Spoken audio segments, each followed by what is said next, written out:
Hello friends, welcome to my YouTube channel GS classes में आपका स्वागत है। फ्रेंड्स, आज हम अपने इस वीडियो में TGT PGT sociology practice set number 20 को सॉल्व करेंगे। ये प्रैक्टिस सेट बिल्कुल ही सिलेबस के अकॉर्डिंग तैयार किया गया है, तो वीडियो को पूरा देखिएगा। और हाँ, अगर आपको वीडियो पसंद आए तो वीडियो को लाइक ज़रूर करिएगा। आपका एक लाइक हमें बहुत ही ज़्यादा मोटिवेट करता है, तो लाइक ज़रूर करिएगा। तो चलिए देखते हैं आज के हमारे प्रैक्टिस सेट नंबर 20 का क्वेश्चन नंबर 1। क्वेश्चन नंबर 1 है, सूची 1 को सूची 2 के साथ सुमेलित कीजिए और सूची के नीचे दिए गए कूटों का प्रयोग कर सही उत्तर का चुनाव कीजिए। और यहाँ पे सूची नंबर 1 दिया गया है और सूची नंबर 2 दिया गया है। तो आइए इसका राइट आंसर देख लेते हैं। तो इस क्वेश्चन का राइट आंसर क्या होगा? इसका राइट आंसर हो जाएगा हमारा ऑप्शन नंबर सी 4, 3, 2 एंड 1। आइए मिलान कर लेते हैं। क्षत्रिय प्रतिमान का किससे हो जाएगा? दिया हो जाएगा डी ए पोकोक से। व्यापारिक कृषक यह किससे हो जाएगा? तो व्यापारिक कृषक का मिलान होगा मिल्टन सिंगर से। बी संस्कृतिकरण का हो जाएगा डी एन मजूमदार से। और जनजातीकरण का हो जाएगा एस एल कालिया से। क्षत्रिय प्रतिमान का डी ए पोकोक से, व्यापारिक कृषक का मिल्टन सिंगर से, बी संस्कृतिकरण का डी एन मजूमदार से और जनजातीकरण का एस एल कालिया से। तो इस क्वेश्चन का राइट आंसर क्या होगा? तो राइट आंसर हो जाएगा ऑप्शन नंबर सी। आज का हमारा सेकंड क्वेश्चन है, निम्नलिखित में से किसने जो है पुस्तक दृश्य और क्षेत्र दृश्य में विभेदीकरण किया है? तो किसने किया है? राइट आंसर होगा option number C, M N Srinivas ने। एम एन श्रीनिवास ने पुस्तक दृश्य और क्षेत्र दृश्य में विभेदीकरण किया है। राइट आंसर होगा ऑप्शन नंबर सी। आज का हमारा थर्ड क्वेश्चन है, जाति, नातेदारी तथा पड़ोस पर आधारित तदर्थ समीकरण जो राजनीतिक गतिविधियों के लिए महत्वपूर्ण हैं परंतु चुनाव के पश्चात क्रियाशील रहें या ना रहे, इसे जो है एड्रिन सी मेयर कहते हैं। क्या कहते हैं? तो इसका राइट आंसर हो जाएगा हमारा ऑप्शन नंबर सी, क्रियापुंज कहते हैं। मेयर के अनुसार जाति, नातेदारी तथा पड़ोस पर आधारित तदर्थ समीकरण जो राजनीतिक गतिविधियों के लिए महत्वपूर्ण है परंतु चुनाव के पश्चात क्रियाशील रहें या ना रहें, क्रियापुंज को दर्शाते हैं। तो राइट आंसर होगा ऑप्शन नंबर सी। आज का हमारा अगला प्रश्न है, मैक्स वेबर के अनुसार निम्नलिखित में से जाति व्यवस्था की कौन सी दो मुख्य विशेषताएं हैं? यहाँ पे 4 विशेषताएं दी गई हैं। पहला है स्वभोजित, दूसरा है पदक्रम और तीसरा है शुद्धता तथा चौथा है वैवाहिक। तो इस क्वेश्चन क्या पूछ रहा है? क्वेश्चन कह रहा है कि नीचे दिए गए कूटों का प्रयोग कर सही उत्तर का चुनाव कीजिए। तो इसका राइट आंसर क्या होगा? इस क्वेश्चन का राइट आंसर हो जाएगा ऑप्शन नंबर सी, 1 और 4। यानी कि जो है हमारा मैक्स वेबर के अनुसार क्या है कि मैक्स वेबर के अनुसार जाति व्यवस्था की 2 मुख्य विशेषताएं हैं। पहला है स्वभोजित और दूसरा है वैवाहिक। तो इस क्वेश्चन का राइट आंसर होगा ऑप्शन नंबर सी। आज का हमारा अगला प्रश्न है, सूची 1 को सूची 2 के साथ सुमेलित कीजिए और सूचियों के नीचे दिए गए कूटों का प्रयोग कर सही उत्तर का चुनाव कीजिए। सूची नंबर 1 में पुस्तक का नाम दिया गया है और सूची नंबर 2 में उनके लेखक का नाम दिया गया है। तो आइए देखते हैं इसका राइट आंसर क्या होगा। तो इस क्वेश्चन का राइट आंसर हो जाएगा हमारा ऑप्शन नंबर ए, 1, 2, 3 और 4। आइए मिलान कर लेते हैं अपन। माइंड एंड सोसाइटी पुस्तक के लेखक कौन है? तो माइंड एंड सोसाइटी पुस्तक के लेखक हैं वी पेरेटो। कौन है? V Pareto. The ruling class पुस्तक के लेखक कौन है? तो ये हैं जी मॉस्का। और एलिटस एंड सोसाइटी पुस्तक के लेखक हैं डी बी बाटोमार। और टोटम एंड टैबू पुस्तक के लेखक कौन है? तो ये हैं S Freud. Mind and society पुस्तक के लेखक V Pareto. The ruling class के पुस्तक के लेखक कौन है? तो ये हैं जी मॉस्का। और एलियट्स एंड सोसाइटी पुस्तक के लेखक कौन है? टी बी बाटोमोर हैं। और टोटम एंड टैबू पुस्तक के लेखक कौन है? तो ये हैं एस फ्रायड। तो इस क्वेश्चन का राइट आंसर क्या होगा? तो इसका राइट आंसर हो जाएगा हमारा ऑप्शन नंबर ए। आज का हमारा अगला प्रश्न है, ऐसा समाज जिसमें प्राथमिक की जगह गौड़ समूह अंतःक्रिया प्रतिमानहीनता रहती है तथा वह सामान्यतः जीवन शैली में समरूपता से परिलक्षित होती है कहलाता है। तो क्या कहलाता है? राइट आंसर हो जाएगा इस क्वेश्चन का हमारा ऑप्शन नंबर डी, बहुल समाज कहलाता है। इस अवधारणा का प्रयोग साधारणतः आधुनिक पश्चिमी समाजों यानी कि विशेषता देखा जाए तो अमेरिकी समाज की विशेषताओं का उल्लेख करने के लिए किया जाता है। मस्तिष्क विहीन यानी कि यांत्रिक सादृश्यता तथा समानतावाद जो है, धर्म का हास्य, अलगाव का भाव, नैतिकता, कमजोर परिवार एवं सामुदायिक संबंध बहुल समाज यानी कि मास सोसाइटी के जो है कुछ महत्वपूर्ण विशेषताएं हैं। तो इसका राइट आंसर हो जाएगा हमारा ऑप्शन नंबर डी। आज का हमारा अगला प्रश्न है, भारत के संविधान में भारत के संविधान के कौन से अनुच्छेद में राज्य द्वारा काम की न्याय संगत और मानव वांछित दशाओं की सुनिश्चित करने और प्रसूति सहायता का उपबंध है? राइट आंसर होगा ऑप्शन नंबर बी, अनुच्छेद 42 में। अनुच्छेद 42 के अनुसार राज्य काम की न्याय संगत और मनोवांछित दशाओं को सुनिश्चित करने तथा प्रसूति सहायता का उपबंध करेगा। राइट आंसर होगा ऑप्शन नंबर बी। आज का हमारा अगला प्रश्न है, औद्योगिक समाजशास्त्र एक स्वतंत्र विषय के रूप में निम्नलिखित में से किस गवेषणा से संबंधित है? किस गवेषणा से संबंधित है? तो इसका राइट आंसर होगा ऑप्शन नंबर डी, मानव संबंध उपागम से। औद्योगिक समाजशास्त्र एक स्वतंत्र विषय के रूप में मानव संबंध उपागम गवेषणा से संबंधित है। ठीक है, तो ध्यान रखिएगा, बहुत ही ज़्यादा इंपॉर्टेंट क्वेश्चन है। और औद्योगिक समाजशास्त्र में क्या होता है कि औद्योगिक जीवन से संबंधित पक्षों का अध्ययन किया जाता है। जैसे पहला है कि कारखाने का अतिरिक्त संगठन, दूसरा है औद्योगिक संस्थाएं तथा संगठन जैसे मजदूर संघ संगठन, तीसरा है कारखाने के भीतरी समूहों के बीच औद्योगिक संबंध जैसे मालिकों, व्यवस्थापकों, निरीक्षकों तथा सफेदपोशों कर्मचारियों तथा श्रमिकों के बीच संबंध, चौथा है संरचना प्रकारों तथा व्यवस्था के परिवर्तन के प्रभावी या प्रभावित करने वाली तकनीकी, आर्थिक, राजनीतिक, मनोवैज्ञानिक एवं सामाजिक कारकों का प्रभाव, और हमारा लास्ट पांचवा है बृहद समाज की संस्थाओं के साथ औद्योगिक घटनाओं का संबंध आदि।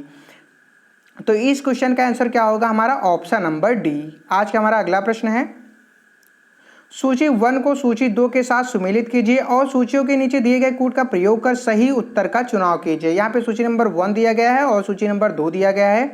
आइए इस क्वेश्चन का राइट आंसर देखते हैं। तो इस क्वेश्चन का राइट आंसर क्या हो जाएगा? इस क्वेश्चन का राइट आंसर हो जाएगा हमारा ऑप्शन नंबर डी, 2, 1, 4 और 5। आइए मिलान कर लेते हैं। वस्तुओं का विनिर्माण कहाँ पे होता है? तो वस्तुओं का जो विनिर्माण होता है वह कहाँ पे होता है? यह कारखाने में होता है। श्रमिक संघ किससे हो जाएगा? श्रमिक संघ हो जाएगा श्रम नेता से। भूमंडलीय प्रतिस्पर्धा किससे होगा? तो यह हो जाएगा मुक्त अर्थव्यवस्था से। और विपुल उत्पाद यह किससे होगा? तो यह हो जाएगा उपभोक्तावाद से। ध्यान रखिएगा, वस्तुओं का विनिर्माण कारखाना में, श्रमिक संघ श्रम नेता से, भूमंडलीय प्रतिस्पर्धा मुक्त अर्थव्यवस्था से, और विपुल उत्पाद यह हो जाएगा उपभोक्तावाद से। तो इसका राइट आंसर क्या होगा? तो राइट आंसर हो जाएगा ऑप्शन नंबर डी। आज का हमारा अगला प्रश्न है,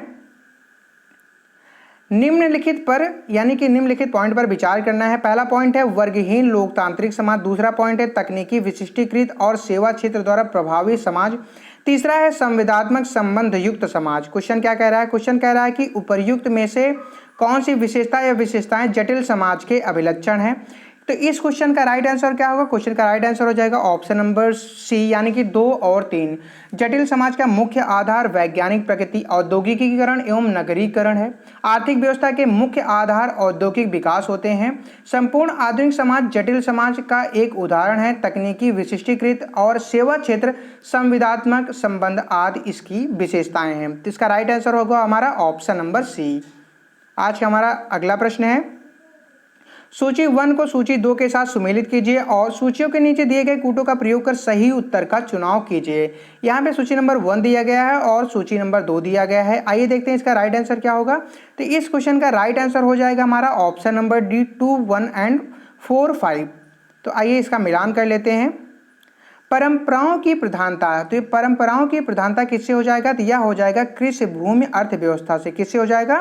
तो यह कृषि भूमि अर्थव्यवस्था से हो जाएगा। विशेषज्ञता तथा तकनीकी निपुणता यह किससे होगा? तो यह हो जाएगा जटिल अर्थव्यवस्था से। किससे हो जाएगा? जटिल अर्थव्यवस्था से। प्रतिस्पर्धा की प्रधानता यह किससे हो जाएगा? तो यह हो जाएगा बाजारोत्तम मुक्त अर्थव्यवस्था से। और राज्य द्वारा नियंत्रण यह किससे होगा? तो यह हो जाएगा राजनैतिक अर्थव्यवस्था से। एक बार फिर से देख लेते हैं। परंपराओं की प्रधानता हो जाएगा कृषि भूमि अर्थव्यवस्था से। विशेषज्ञता तथा तकनीकी निपुणता हो जाएगा जटिल अर्थव्यवस्था से। प्रतिस्पर्धा की प्रधानता हो जाएगा मुक्त अर्थव्यवस्था से। और राष्ट्र द्वारा नियंत्रण जो है किससे होगा? दिया हो जाएगा राजनैतिक अर्थव्यवस्था से। तो इस क्वेश्चन का राइट आंसर क्या होगा? तो इस क्वेश्चन का राइट आंसर हो जाएगा ऑप्शन नंबर डी। आज का हमारा अगला प्रश्न है, मैक्स वेबर के अनुसार कौन से आर्थिकेतर कारक आर्थिक व्यवहार पर प्रभावी होते हैं? तो इसका राइट आंसर होगा ऑप्शन नंबर सी, धर्म। वेबर के अनुसार आधुनिक पूंजीवादी प्रोटेस्टेंट धर्म की उत्पत्ति के लिए उत्तरदायी है। पूंजीवाद की आत्मा सदियों से प्रोटेस्टेंट धर्म के रूप में इसकी छत्र छाया में पलती आ रही है। एक स्तर पर आकार इस प्रोटेस्टेंट धर्म ने आधुनिक पूंजीवाद को जन्म दिया है। आधुनिक पूंजीवाद में जो विशेषताएं पाई जाती हैं वे प्रोटेस्टेंट धर्म के रूप में पहले ही विद्यमान थी। तो इस क्वेश्चन का राइट आंसर क्या होगा? Option number C. आज का हमारा अगला प्रश्न है, निम्नलिखित कथनों पर विचार कीजिए। यहाँ पे 4 कथन दिए गए हैं। पहला है बाजारी पूंजीवाद, दूसरा है बहुराष्ट्रीय उपभोक्ता पूंजीवाद, तीसरा है साम्राज्यवादी पूंजीवाद और चौथा है भूमंडलीय पूंजीवाद। तो क्वेश्चन क्या पूछ रहा है? क्वेश्चन पूछ रहा है कि बाजार मुक्त अर्थव्यवस्था के उद्गम के संदर्भ में सही अनुक्रम कौन सा है? तो सही अनुक्रम कौन सा है?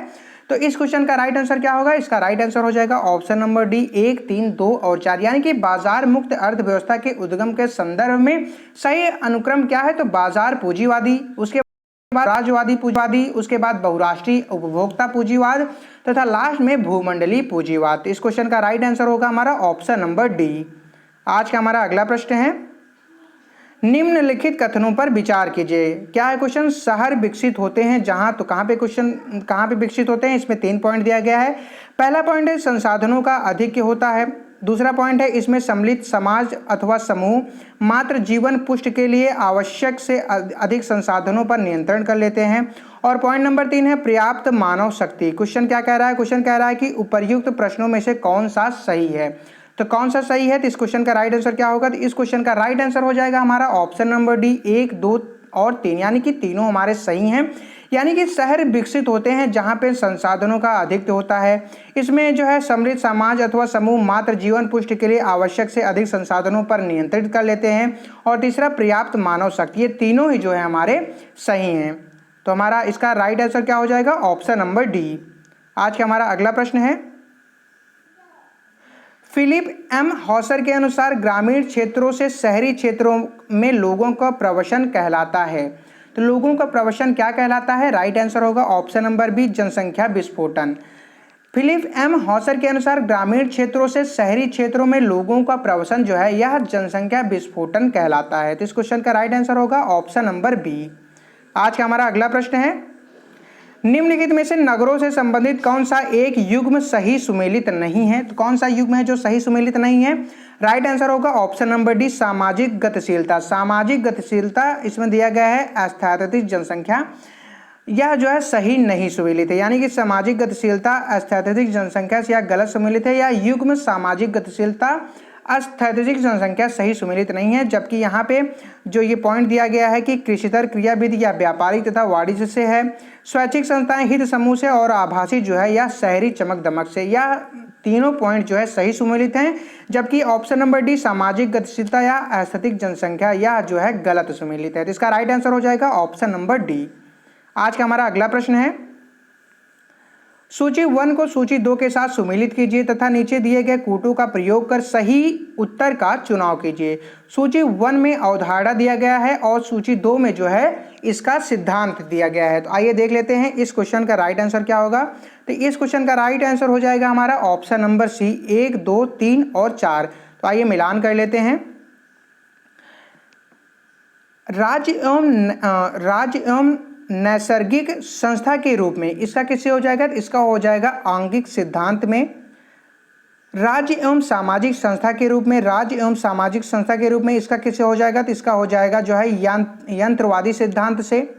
राज्य प्रभावी कुल के एक उपकरण के रूप में इसका किससे हो जाएगा? तो इसका हो जाएगा मार्क्सवादी सिद्धांत के रूप में। और प्रभुसत्ता राष्ट्र की परम शक्ति के रूप में यह किससे हो जाएगा? तो यह हो जाएगा विधिक सिद्धांत के रूप में। तो इस क्वेश्चन का राइट आंसर क्या होगा? राइट आंसर होगा ऑप्शन नंबर सी। एक बार और देख लेते हैं।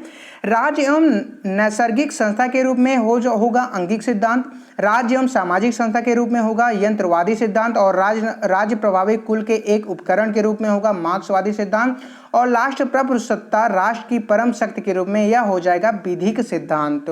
तो इस क्वेश्चन का राइट आंसर होगा हमारा क्या होगा? तो ऑप्शन नंबर सी इसका सही हो जाएगा। आप देखते हैं आज का अगला प्रश्न। अगला प्रश्न है हमारा, दबाव समूह का उल्लेख सामान्य होता है, किसमें होता है? तो इस क्वेश्चन का राइट आंसर हो जाएगा ऑप्शन नंबर सी विशेष हित समूह के रूप में। किसी एक विशिष्ट वर्ग यानी कि जैसे सरकार जन समूह या हित समूह के हितों का प्रतिनिधित्व करने हेतु आपस में मिलकर व्यक्तियों, मालिकों या अन्य संगठनों के समूह को दबाव समूह कहा जाता है। इन समूहों का व्यक्त जो है प्रयोजन जैसे क्या होता है कि अपने उद्देश्यों की प्राप्ति के लिए जनमत जुटाना और निर्णय लेने वाली संस्थाओं को अपनी मांगों के प्रति समर्थन और स्वीकृति के लिए बाध्य किया जाना होता है। दबाव समूहों के राजनीतिक दलों से विशेष संबंध देखने को मिलते हैं। तो इस क्वेश्चन का राइट आंसर होगा ऑप्शन नंबर सी। हमारा आज का अगला प्रश्न है, सूची 1 को सूची 2 के साथ सुमेलित कीजिए और सूचियों के जो नीचे दिए गए सूची हैं उनके कूट का प्रयोग कर सही उत्तर का चुनाव कीजिए। सूची 1 में पुस्तक का नाम लिखा गया है और सूची 2 में इनके लेखक का नाम दिया गया है। तो आइए इस क्वेश्चन का राइट आंसर देख लेते हैं। तो इस क्वेश्चन का राइट आंसर हो जाएगा हमारा ऑप्शन नंबर ए 4, 1, 2 एंड 3। आइए मिलान कर लेते हैं। कास्ट इन मॉडर्न इंडिया पुस्तक के लेखक कौन है? कास्ट इन मॉडर्न इंडिया पुस्तक के लेखक हैं ए बेते। कौन है? ए बेते नहीं, सॉरी माफ कीजिएगा। कास्ट इन मॉडर्न इंडिया पुस्तक के लेखक हैं एम.एन. श्रीनिवास। कौन है? M N. Srinivas. Caste class and power पुस्तक के लेखक कौन है? कास्ट क्लास एंड पावर पुस्तक के लेखक कौन है? तो ये हैं ए बेते। होमो हायरार्किस पुस्तक के लेखक कौन है? तो ये हैं हमारे एल ड्यूमा।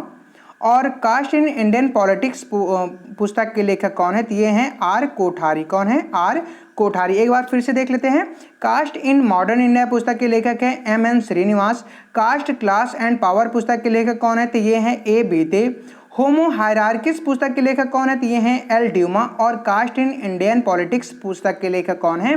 तो ये हैं आर कोठारी। तो इस क्वेश्चन का राइट आंसर क्या हो जाएगा? तो इस क्वेश्चन का राइट आंसर हो जाएगा हमारा ऑप्शन नंबर ए। आज का हमारा लास्ट प्रश्न है,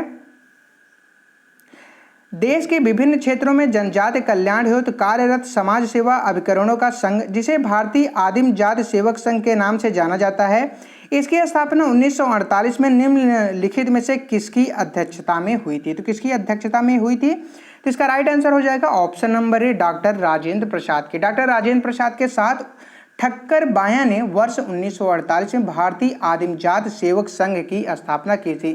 तो डॉक्टर राजेंद्र प्रसाद के साथ कौन था? तो ये थे ठक्कर बाया। ठीक है, ठक्कर बाया जी थे इनके साथ, जिन्होंने वर्ष 1948 में भारतीय आदिम जाति सेवक संघ की स्थापना की थी। तो फ्रेंड्स, उम्मीद करता हूं कि आपको वीडियो पसंद आया होगा। अगर आपको वीडियो पसंद आया तो वीडियो को लाइक कर दें, और अगर आपको वीडियो पसंद नहीं आया है तो आप वीडियो को डिसलाइक कर दें। और आपने वीडियो को डिसलाइक क्यों किया है इसको कमेंट बॉक्स में कमेंट करके जरूर बताएं। तो फ्रेंड्स, चलिए मिलते हैं हम अपने नेक्स्ट वीडियो में। तब तक के लिए जय हिंद, वंदे मातरम।